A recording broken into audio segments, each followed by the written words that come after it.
Tahu nggak sih, perjalanan menembus waktu memang beneran ada loh. Kamu pun sedang melakukannya. Sambil nonton video ini, kamu melewati tiap detiknya untuk terus melewatkan waktu. Hehehe, betul kan? Tapi ini serius. Ada satu orang yang udah berhasil melakukan perjalanan waktu sedikit lebih cepat menuju masa depan dalam rentang 0,02 detik. Oke, yuk kenalan dulu sama Sergei Krikalev, astronot yang telah menghabiskan waktu selama 803 hari, 9 jam, 30 menit di ISS. Itulah kunci perjalanan waktunya. Jadi sederhananya ada dua objek, salah satunya diam sedangkan yang lain bergerak. Keduanya punya perputaran waktu yang berlainan. Nah, anggaplah bumi kita sebagai objek pertama dan ISS sebagai objek kedua. Perputaran waktu di bumi dan di ISS memang berbeda, tapi nggak terlalu memberi dampak yang signifikan. Kita juga perlu memperhitungkan gravitasi. Semakin besar ukuran objek, makin kuat juga gaya gravitasinya. Makanya di bulan kamu akan bisa melompat lebih tinggi dan mengangkat benda yang lebih berat daripada di bumi. Kamu ingat kan kalau bulan lebih ringan dari bumi? Tapi kalau di Jupiter lain lagi, kamu akan kesulitan menapaki permukaannya karena berat dan gaya gravitasinya jauh lebih besar. Gravitasi bisa membelokkan ruang dan waktu. Ya, kamu bisa ngebayanginnya seperti trampolin atau kain lentur. Kalau permukaannya nggak dibebani benda, ruang dan waktu akan tetap seimbang. Perputaran waktunya juga sama di kedua titik. Nah, kalau kamu menaruh objek berat di atasnya akan terlihat lengkungan. Bayangin aja kalau bumi yang ditaruh di tengah-tengah kain itu. Beratnya 6 ton kali 10 pangkat 21. Kain tadi pasti akan melengkung dan akibatnya perputaran waktu di tengah kain juga akan berbeda. Semakin berat objeknya akan semakin tajam lengkungannya dan semakin lambat pula perputaran waktunya. Di dekat matahari, waktu berjalan lebih lambat daripada di bumi karena bintang induk kita ini 300.000 kali lebih berat. Lain lagi di lubang hitam. Yang berukuran kecil pun bisa seberat 10 hingga ratusan kalinya matahari. Kalau lubang hitam supermasif bisa jutaan hingga miliaran kali lebih berat. Distorsi ruang waktu di sekitar lubang hitam memang sangat besar, sehingga waktu di sana bisa dibilang berhenti. Oke, kembali ke tokoh kita tadi. Jadi, Sergei Krikalev juga menerapkan metode perjalanan waktu ini. Dia nggak berada di pusat pusaran ruang waktu sih, tapi di ISS. Distorsi ruang waktu di sana nggak terlalu besar dan waktunya sedikit lebih cepat daripada di bumi. Iya, cuma sedikit. Tapi coba bayangin deh, kalau kamu tinggal di sana dalam waktu yang sangat lama, tentu selisihnya akan semakin jauh dengan waktu di bumi. Waktu yang Sergei lalui bisa saja maju lebih cepat, tapi masih ada hukum fisika yang menahannya. Kali ini kita fokus pada kesatuan antara ruang dan waktu ya. Kalau kamu cuma berdiam, maka kamu cuma akan melewati waktu. Tapi saat berlari, kamu akan melewati ruang sekaligus waktu. Semakin cepat larimu saat menembus ruang, akan makin lambat perjalanan waktumu. ISS bergerak mengelilingi bumi dengan kecepatan 7,66 km per detik. Kecepatan ini memperlambat pergerakan Sergei menembus waktu. Jadi, selama 2 tahun lebih di ISS, dia cuma bergerak menembus waktu dalam 0,02 detik. Kamu mau melakukan perjalanan waktu? Oke, gini caranya. Minta temanmu duduk di dekat sambil memegangi arloji. Kamu juga pegang arloji ya, lalu mulailah lari mengelilingi meja. Kalau larimu cukup kencang, kamu akan tahu kalau waktu yang ditunjukkan di kedua arloji berlainan. Hore, kamu telah melakukan perjalanan menembus waktu. Tapi ada cara lainnya juga. Kamu bisa pergi menuju lubang hitam. Wah, coba aja datang ke lubang hitam terdekat dari tata surya kita. Jaraknya nggak sampai 1000 tahun cahaya. Kamu pun naik ke atas pesawat luar angkasa yang jauh lebih ngebut dari kecepatan cahaya. Lokasi terbangmu harus sedekat mungkin dengan pusat lubang hitam, tepatnya di tepi horizon peristiwa.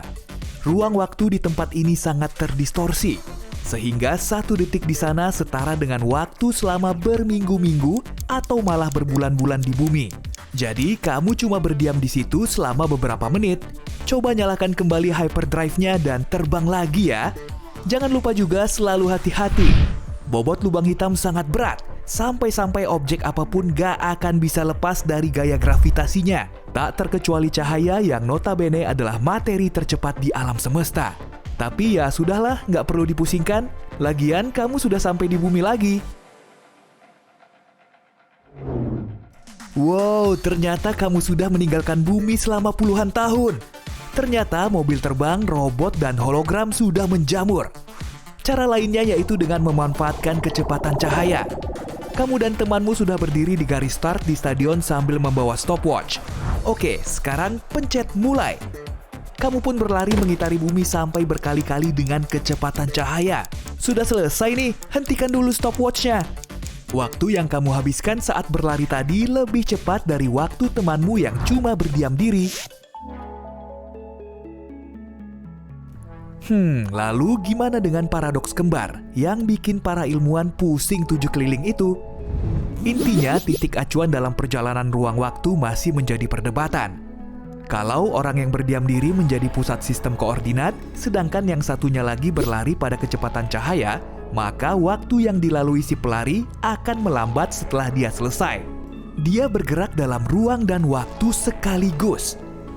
Sebaliknya, kalau si pelari dijadikan sebagai titik acuan, orang yang diam akan dianggap bergerak dan relatif terhadap titik acuannya. Lalu, waktu yang dilalui orang yang berdiam ini juga seharusnya melambat. Nah, dari hasil eksperimen, kedua orang ini ternyata melalui waktu yang sama. Inilah yang dinamakan paradoks kembar. Untuk mengakali hukum fisika dan menghentikan perputaran waktu, coba aja latihan plank. Waktu pun seketika berhenti. Hahaha, enggak lah. Semisal nih, perjalanan menuju masa lalu memang memungkinkan. Tentunya akan ada banyak sekali masalah dan paradoks. Misalnya jam 12 siang kamu lagi bikin mesin waktu. Jam 12:30 mesinnya sudah jadi. Lalu jam 1 siang kamu memasukinya agar kamu tidak lagi membuat mesin waktu. Kemudian kamu kembali ke jam 12:20 saat mesin waktumu hampir jadi. Tapi kamu malah merusak salah satu detailnya sehingga mesinmu nggak bisa diselesaikan. Tapi kalau versi mudamu saja nggak bisa membuat mesin waktu, berarti kamu juga nggak bisa kembali di masa lalu kan? Atau semisal kamu memang beneran bisa bikin mesin waktu dan kembali ke masa lalu saat orang tuamu masih pacaran. Kamu bisa merusak kencan mereka, hingga akhirnya mereka putus. Kalau begini ceritanya, kemungkinan kamu nggak akan lahir. Dan kalau nggak dilahirkan, kamu nggak akan pernah bikin mesin waktu dan kembali ke masa lalu, hingga kemudian merusak kencan orang tuamu. Lalu jadwal kelahiranmu gimana? Duh, jadi makin ribet begini ya. Oke, ada cara lain yang lebih sederhana kok.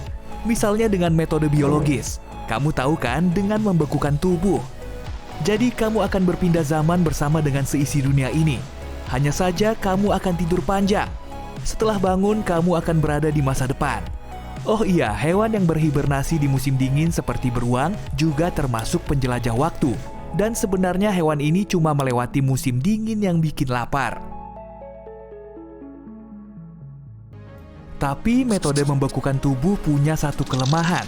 Saat tubuh kita beku, air di dalam sel dan jaringan tubuh akan berubah menjadi es. Akibatnya, kita akan dehidrasi seperti tinggal di gurun.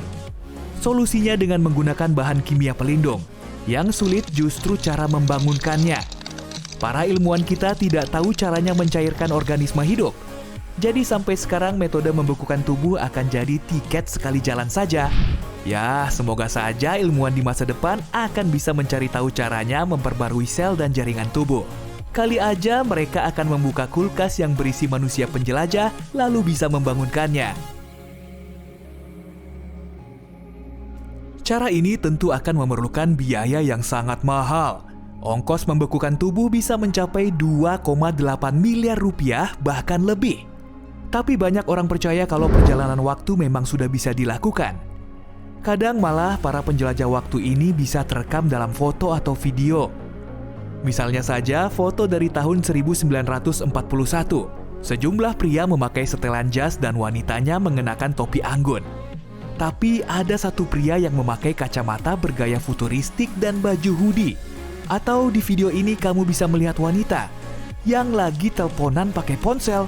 Wow, itu kan sekitar 1 abad yang lalu dan saat itu belum ada ponsel. Eits, jangan kaget dulu, alasannya gampang aja kok. Pria yang difoto tadi memakai kacamata buatan tahun 1920. Dan saat itu, kaos hoodie-nya juga sudah diproduksi. Sedangkan wanita yang ngobrol lewat ponsel itu sebetulnya lagi pegang akustikon atau alat bantu pendengaran. Jadi, intinya perjalanan menembus waktu tetap saja menjadi mimpi bagi kita. Kecuali Sergei Krikalev yang berhasil mengecoh hukum fisika dan berselang 0,02 detik lebih cepat dari semua penduduk di seantero bumi.